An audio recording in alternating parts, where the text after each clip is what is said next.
Без реформите во правосудството кои се наитни, сите останати реформи ќе бидат безвредни. Ова е пораката која премиерот Мицкоски упати на тркалезната маса посветена на планот за раст и членството на земјава во Европската унија.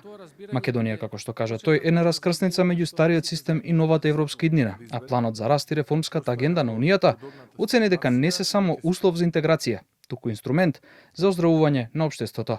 Повтори дека корупцијата е еден од клучните проблеми на македонското општество, а правосудниот систем, според него, е бавен и под силни влијанија, поради кои често не може да одговори на очекувањата на граѓаните. Корупцијата е системски проблем, не индивидуална девијација. Да бидеме отворени и искрени, корупцијата кај нас не е само појава, таа е дел од начинот на функционирање на одредени делови од општеството.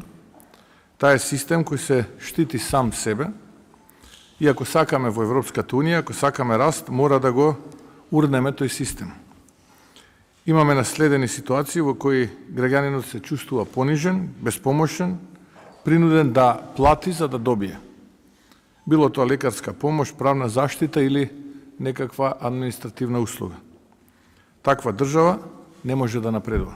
Реформската агенда не значи само согласување со критериумите на Европската унија, туку во суштина е подобрување на секојдневниот живот на граѓаните, кажа амбасадорката на Шведска во земјава Ами Ларсон Джаин. Во незиното обраќање, таа ја реафирмираше поддршката на незината земја за македонскиот евроинтегративен пат и нагласи дека зајакнувањето на демократските институции и владењето на правото се од најголема важност. Реформската агенда не се работи за усогласување само со критериумите на ЕУ.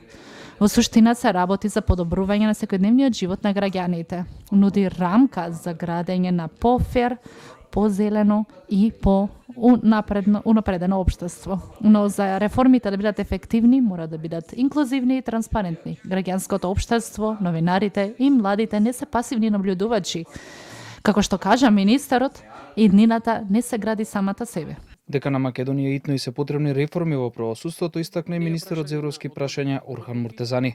Поранешниот главен преговарач на Хрватска за влез во унијата Владимир Дробњак пак порача дека доколку се оствари реформската агенда поврзана со планот за раст на Европската унија, најголемиот дел од работата на земјава ќе биде завршен.